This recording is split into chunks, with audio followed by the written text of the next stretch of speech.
Hello and good evening, and welcome to tonight's All In show. This show, as you know, is all about stepping up, achieving, living big, and achieving those dreams. And my guest tonight is someone who has done what a lot of people are aspiring to do, but they've yet to do it. Layla has done what so many of us want to do. She's written a novel. Let me bring Layla in now. Hey, Layla, how are you? Hello. I'm fine. Thank you, Stephen.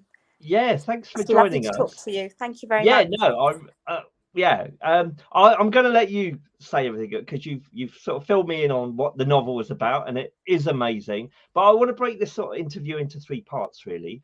So the first one is about how you wrote the novel. You know, your focus and commitment. It's a big novel. I've got some video footage here of the.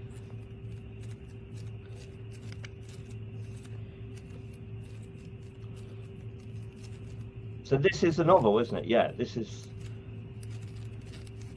So you've written all that.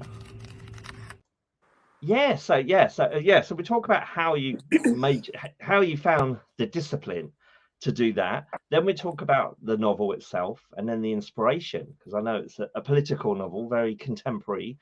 So yeah, how long did you spend writing it then, Laila? To be honest, it's taken a few years. So I started, I think, probably in about 2015. At that time, my daughter was doing a project at school that she needed some help with, and it was for English. And she wanted to choose a topic that maybe nobody else had written about before. So just out of the blue, I sort of said to her, why don't you write about child brides in Afghanistan? I mean, that's something that we hear a lot about in our community, but it would be maybe a good idea to talk about that and raise awareness of it. So she did her project on that, and it was really good. She got great marks for it. But then off the back of that, it was Ramadan, the days were very long. And I started writing a short story myself. And I would, in the evening, email that across to my nieces. So what I did was I wrote a short story, and when they'd read it, everybody was like, oh my God, you can't leave it like this, because I'd left it on a kind of a cliffhanger ending. Yeah, And it was about a child bride. It started off, but I didn't go into any details. I kind of stopped at kind of on the wedding day, and I kind of left it like that. And everybody was like, "We need to know what happens to this little girl. You can't leave it like that." So then, as I said, it was Ramadan, and I was fasting during the day. So I would be typing away, and at that time, I hadn't started working full time, so I was still able to do a lot of writing. And I would write a chapter a day, and then I would send it to my nieces, and they'd read it, and they were like, "Wow, keep going, keep going." So I think I kind of got encouraged by the feedback that they gave me, and I just developed it. But then I started working full time, and then with a family and all the responsibilities, I didn't have as much time to devote on the story, but I didn't actually have a timeline in mind. So I didn't ever kind of set myself a goal to say that I need to finish it by a certain date. And for me, it really has been what you would call a labor of love, because yeah, I've I was going to enjoyed say. every moment of writing it.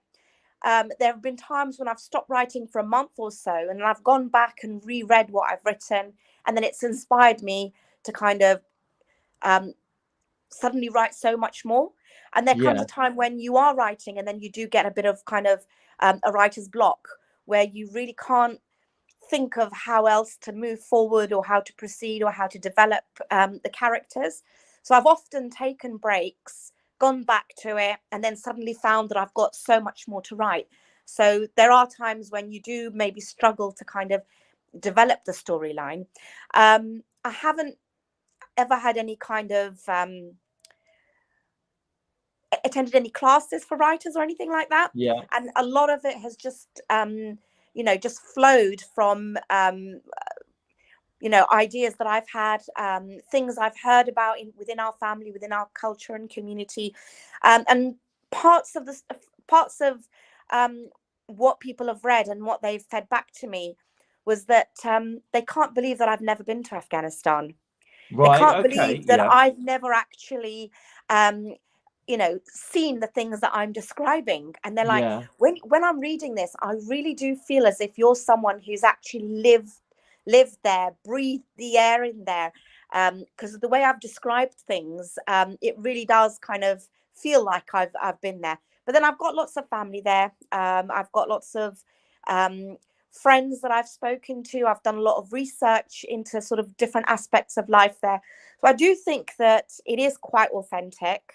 And I've tried to kind of be as authentic as I could be, despite, not having visited the country myself. But that's where a writer's imagination fills the gaps, isn't it? And you sort of I think so, yeah, take definitely. from your own life experience or your imagination and what you think it could be like. But you're always associating it back to a real life experience, I think, because I write as well. So yeah, that's how you can live it, because you kind of have lived it yourself. So is this is this your first novel? Have you? Yes. Yeah. And but you've been writing in the background, it sounds like, before. I have written before, but I've never kind of really published anything. At work, we have our own intranet where I've done some blogging, and I've written about things that have been, quite important to me. So things regarding my faith, and for example, I started writing about Ramadan, letting people know kind of from a Muslim perspective what it's like, what we do. And other sort of cultural things that I wanted to kind of raise awareness about. So I've kind of, that's the only kind of format that I've ever kind of published things that I've written for other people to read. And even then I got quite good feedback, because I've kind of kept it lighthearted and put some anecdotes in there and kept it quite humorous. That's the kind of the style that I've written things in.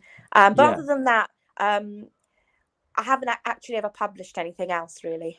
Because it's immensely vulnerable, isn't it, to put yourself out there? And I always say to be creative takes courage. And a lot of people dream and say they're going to do it, but they don't get around to doing it. So what do you think made you step up? Was it that prep that you'd kind of, done the small baby steps with the blogging and that, and then that kind of prepared you and you felt okay with putting yourself out there? It might sound a bit cliche, but I've always felt like I've had a novel inside me that's just been waiting to be written. And there's lots of kind of experiences that I've had, which I think that you need to get to that point where you're ready to write. Yeah. And I think I really was. And I really wanted to put my heart and soul into my writing. And the fact that it's taken so long of a journey and I haven't rushed it has maybe kind of, it's maybe because I wasn't ready to kind of finish it off. And it's only in the last year or so that I've really focused on it and really, concentrated on completing it. So for me, I think it's been a bit therapeutic as well, because there are things that I've written about that have been things that I've been affected by. So there is kind of an element of domestic violence in there. There are elements of trauma in there that I think perhaps have been my way of maybe kind of helping to heal myself by writing about it. Yeah. And even reading back some of the stuff that I've written after a while, it still moves me and it still affects me. But I think that that's kind of helped me to overcome it in a way. And I think what I've wanted to also do is maybe kind of raise awareness of things that are happening to women just like me, because I'm from Afghanistan, and a lot of issues. If we hadn't been living in the UK, I can see that a lot of the issues that I've written about could have been things that I would have been affected by, that my daughters would have possibly been affected by, or people in my community would have been affected by. And it's quite humbling to know that, even now, there are relatives of mine who are living there. And when we do speak to them, I know that there is so much heartbreak, so much trauma, so many stories that have been untold. And part of the kind of, I think the inspiration is wanting to write about them, write about their experience as well. And I think essentially I wanted to kind of put a positive spin on things, that, writing about the human spirit as well, that in the face of so much trauma, in the face of war, civil war, and all the rest of the kind of unrest that's happening in our country, that people do live as if, life goes on. It doesn't stop them from Yeah. having aspirations, from having hopes, from living a life as if, they are hopeful for change, and they are hopeful for better days to come, and they are living, with a lot of resilience.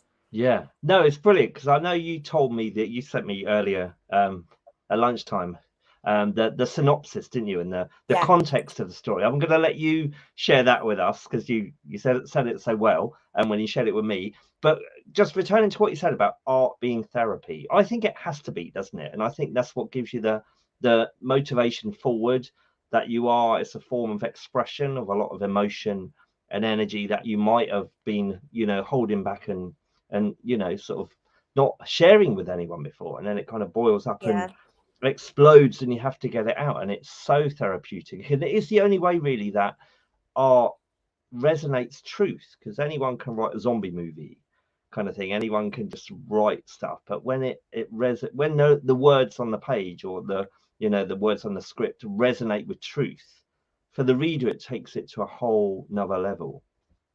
So Yeah. And yeah. I think sometimes, I haven't censored myself, so I haven't thought about how people close to me would react to the No, book. I think that's so important. That's because Yeah. I teach script writing, and I think Yeah. that's the number one thing. Never censor you. If you're thinking of what Ofcom will dispute or whatever, then you kind of put limitations on it, and I think you can't. I think, but then again, that takes courage, where you are like, no, I'm ready for this. I need to get this out. Yeah. Yeah, no, that's really interesting. So, what is the story? Tell us the story then. So the story starts off with a marriage, and it's a child bride who is being married off to a warlord. Now, there's the description in there about, the actual event and the day itself. But then what I decided to do was actually go back in time and then talk about all of the events that led up to this marriage. So what were the causes, and what were the things that happened to that family that resulted in them being forced to give their young daughter, in marriage. And when I went back in time, I explored a lot of different issues that are quite prevalent in Afghanistan. So it branched out talking about the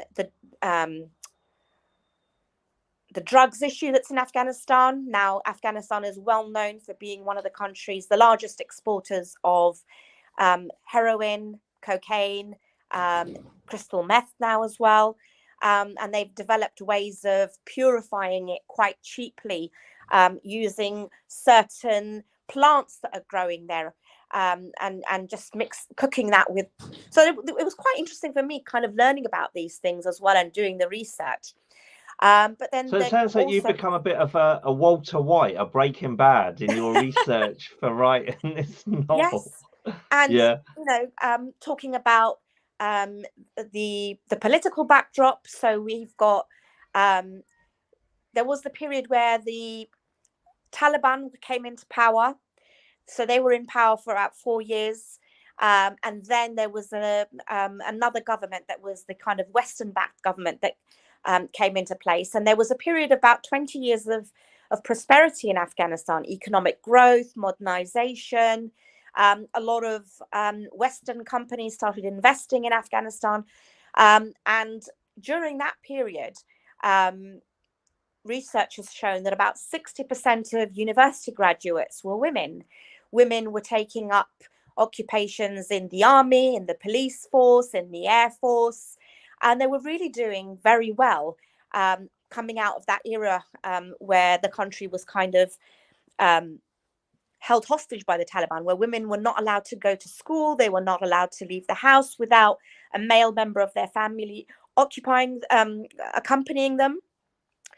So there was also a kind of the pop music industry suddenly burst into life in Afghanistan, because during the Taliban era, music was banned, television was banned.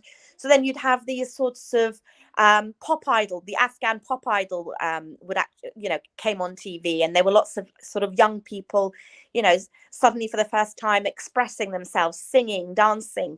And singing and folk songs are quite a very important part of Afghan culture. We have folk songs about anything that you can think of. And even growing up in London, I learned a lot of the folk songs from my mother. She hasn't been to Afghanistan for about 50 years, but from her youth, she knows all of the folk songs, and she passed that all on to us as well. So, Wow. Okay. yeah, there's a lot of that was suppressed during the Taliban time, but during those 20 years of prosperity, people wanted to kind of try to come back to, to their roots and doing things the way they wanted to. Unfortunately, in August 2021, the Taliban came back.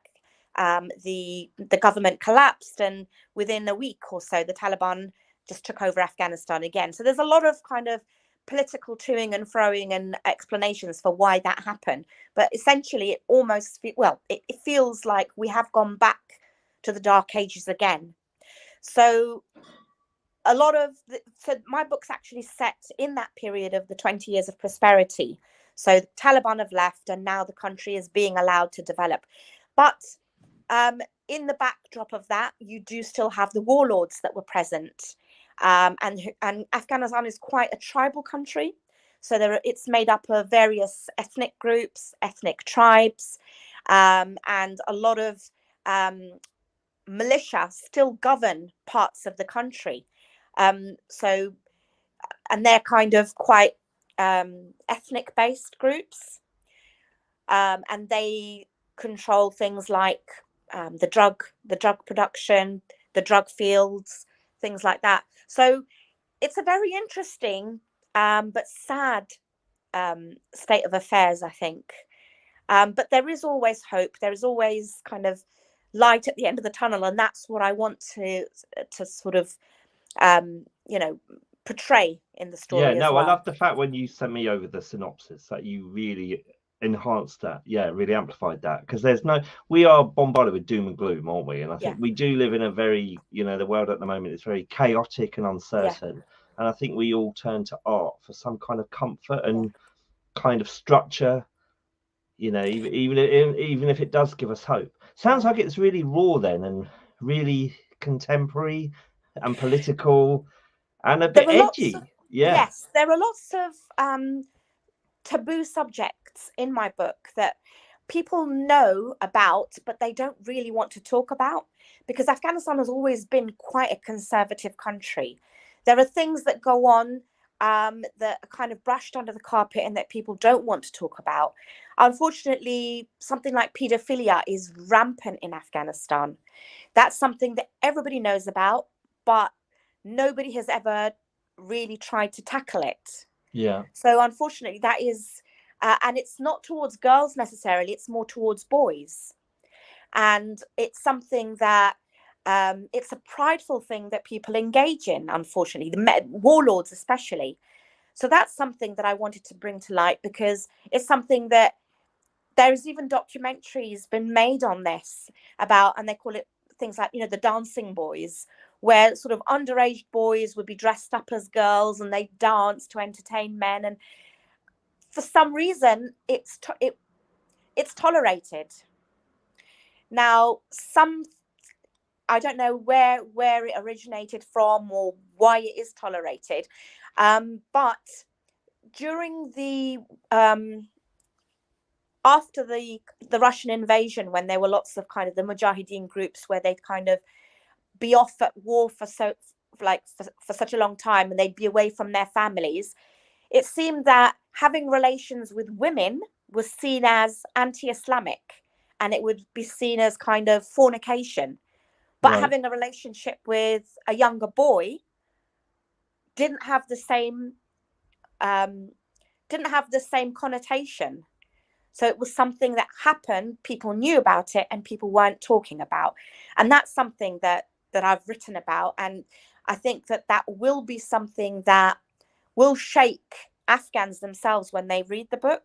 Yeah. But they can't deny that it is a big issue in Afghanistan. So you're looking to educate and illuminate and heal. Definitely. Yeah, Muslim culture. Because we don't know, you know, in the West here, we see snippets, don't we? We see like Yeah. 5 minute max every day and the same news footage repeated on all channels. Yeah. And it just seems like a lot of rubble, you know, another one of those places that are far away from us where everything seems to have been bombed, everything's chaotic. They look a bit different. It seems very primitive. And Yeah. we're so ignorant of what the truth is of that's going on and happening in those places. So you really want to bring this to a Western audience and make us aware. And Yeah, absolutely. Because despite never having been to Afghanistan and being born and raised in the UK, I can't deny that I have very, very strong feelings about my country and about my people and about how they've been suffering and the issues that they're dealing with. I mean, through work recently, there's been an influx of cases of Afghan refugees coming to London.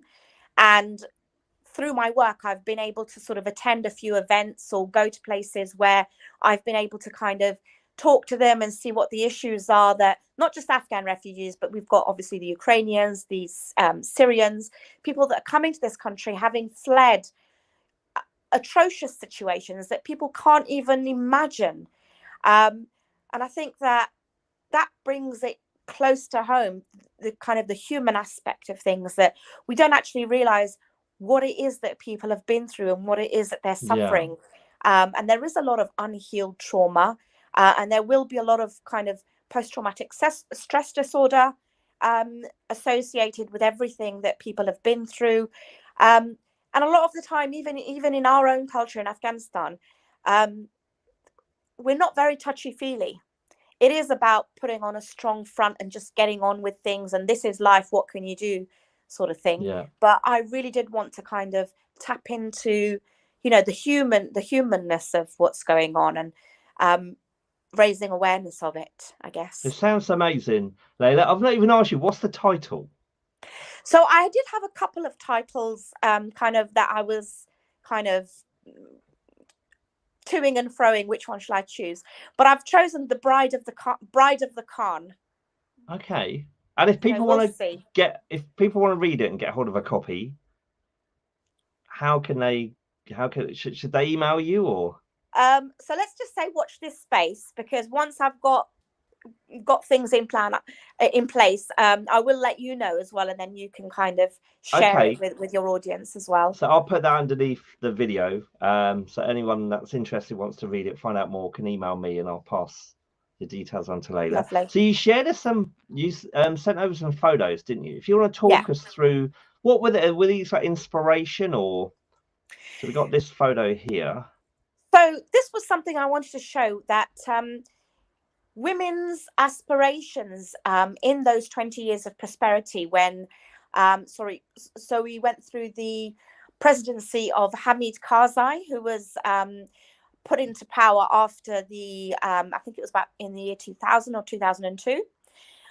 Women wanted careers in the army, in the police force, and we've got the picture here of female members of the Afghan National Army. So, you know, wanted to show that women in Afghanistan have got all the same aspirations that women in the West have. Wow, and that was happening in Afghanistan. Yeah. Because I think our stereotyped view from the West towards Afghanistan is that women are very submissive. They're not allowed to do anything. They have to hide themselves and cover up. And that's not the case then, or that it's kind of reverted back now. It's reverted back to that because of the Taliban. But no, that wasn't the case.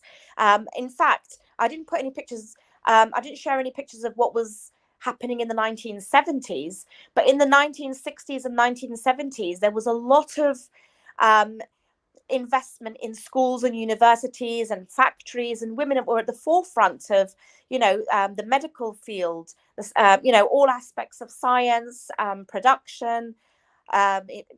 Women were leaders in all industries in Afghanistan.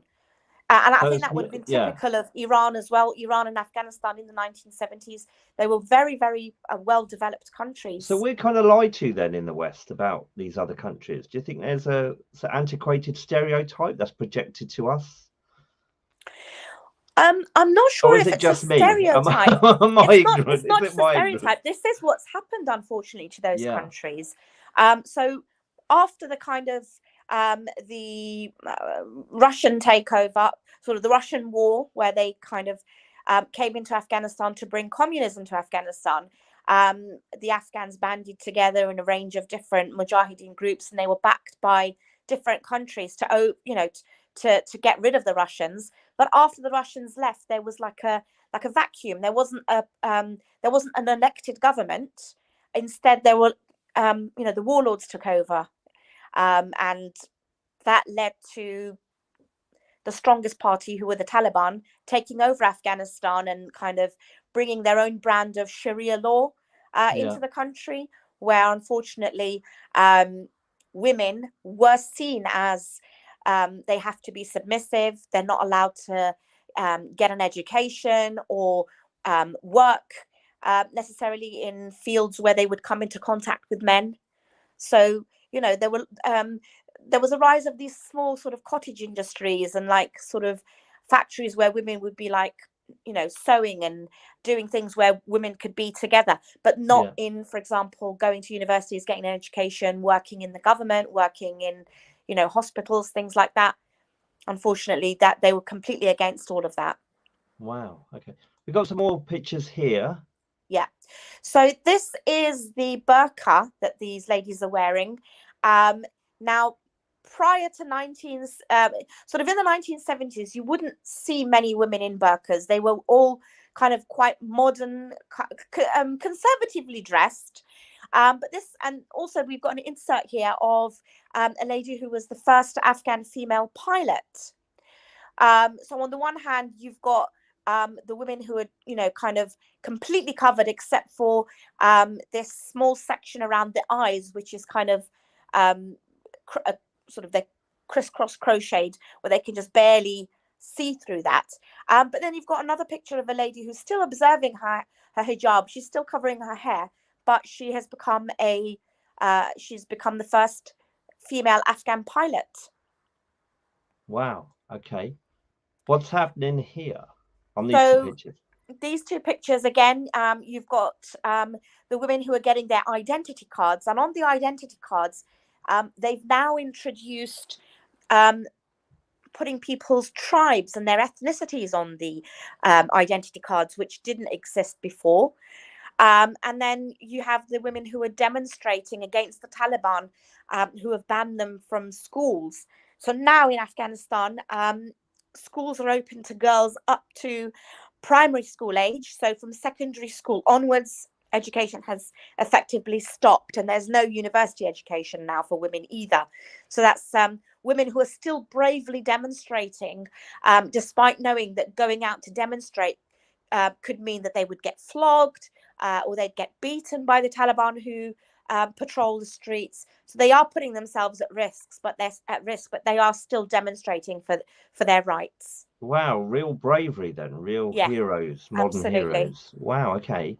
You got some more pictures here. Yeah.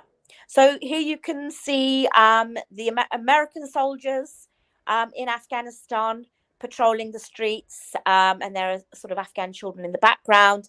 And again, there's another picture there of female Afghan soldiers who have been trained, and they were actually trained to join part of the ANA, which is the Afghan National Army, by the Americans. And there's a couple of little Afghan girls there in their traditional Afghan clothing. And finally, we've got this picture. So the picture in the background is the area called Bamiyan, where the Buddhas were, the Buddhas of Bamiyan. So in the background, you can see the hills, and the Buddhas were actually carved into the hills. And they used to be a very, very famous tourist attraction, and people from all over the world will go to this green, lush, beautiful valley called the Valley of Bamiyan to visit and see the Buddhas. But unfortunately, the Taliban bombed them, and they actually destroyed the Buddhas, which were thousands of years old, in the city of Bamiyan. And then you've got an example here of women in Bamiyan, in that area, and they are kind of, you can see the mother, and she's training her young daughters in needlepoint. Wow. Thanks so much. So you're self-published, aren't you? Yeah. Yeah, you're looking for I'm going publishing to house. self-publish, I guess. Yeah. Yeah, Or I mean, yeah. I'm open to options, to be honest. At the moment, I'm still. I've written the book, but I'm in the editing stage. I know, having working as a writing myself and sort of working and having a goal and setting yourself a goal to finish. It's a monumental task. So Yeah. total, I'm raising a invisible glass to you. The achievement that you've. What tips would you give to anyone that is saying, yeah, I want to do what Laila's done? How do I do Just it? do it. Just do Yeah, it. I think that for me personally, it's been something that I've really enjoyed doing. I didn't set I think myself a that's the timeline. key, isn't it? That Yeah. is the key. Yeah. Find the passion, really Yeah. enjoy it. And because it's my first novel, like I said, I didn't set myself a timeline of saying when I needed to finish it by, because like I said, I started in 2015 and we're in 2023 now. I think that if I had wanted to, if my intention had been to publish it right from day one and to actually kind of make money out of it, I'm sure I would have concentrated on finishing it as soon as possible and marketing it and all the rest of it. But like I said, because I've just really enjoyed the whole process of it, and there I haven't put myself under any pressure. I've really enjoyed that. But now I'm actually getting excited myself by the fact that it's done, getting ready to Yeah. kind of finish the editing and then kind of put it out into the world and let other people read it and then hopefully give me some positive feedback.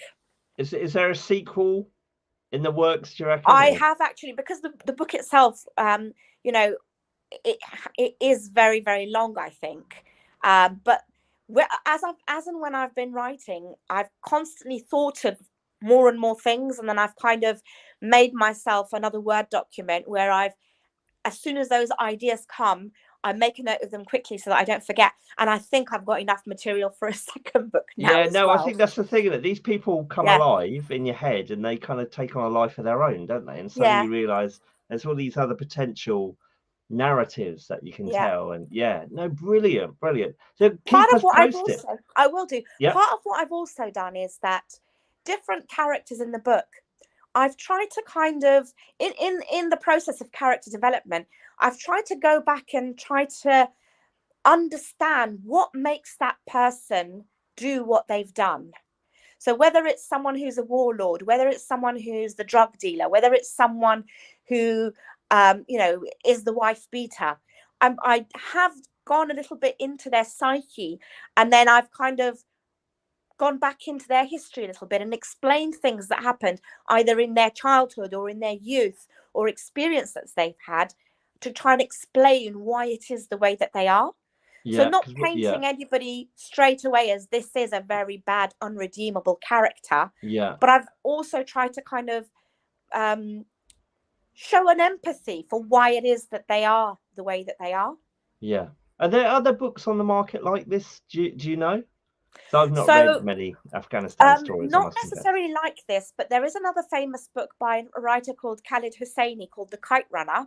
That's also based in Afghanistan, and that has been very, it's been very acclaimed.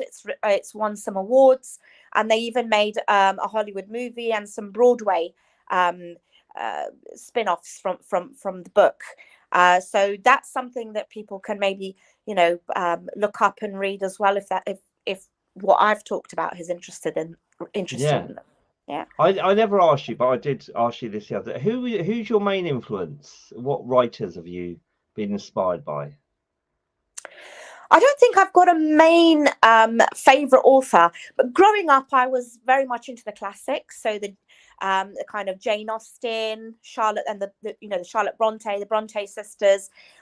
In my teens, I was very much into a lot of the kind of teenage books, Judy Blume. I was very much into people like Jackie Collins, Stephen King, Catherine Cookson. So quite I think a diverse range of Yeah. genres. Well, I've been there's interested your in. there's your study, isn't it? That if you, I do think any writer they spend years absorbing the kind of the art form I think so. and get a Yeah. wide taste, and that all goes into your subconsciousness, and then you kind of work Yeah. out your own. Yeah. And if you No, think brilliant. about it, the writing styles, the classic writing styles, the way that, for example, Jane Austen wrote her book, Pride and Prejudice. I remember at the age of like 14 or 15, I read Anna Karenina by Wow. Tolstoy. Yeah. And obviously I read the English version, not the Russian version. But then, that was the kind of intense literature that I was reading. And I think you can't help but pick up storytelling styles from those authors. Yeah. And I think that reading is really, really key for anybody who wants to kind of be successful in writing. They should read different styles, different genres to get an idea of kind of how to create drama in a scene, how to evoke emotion in your reader. And I hope that that's what I've been able to do.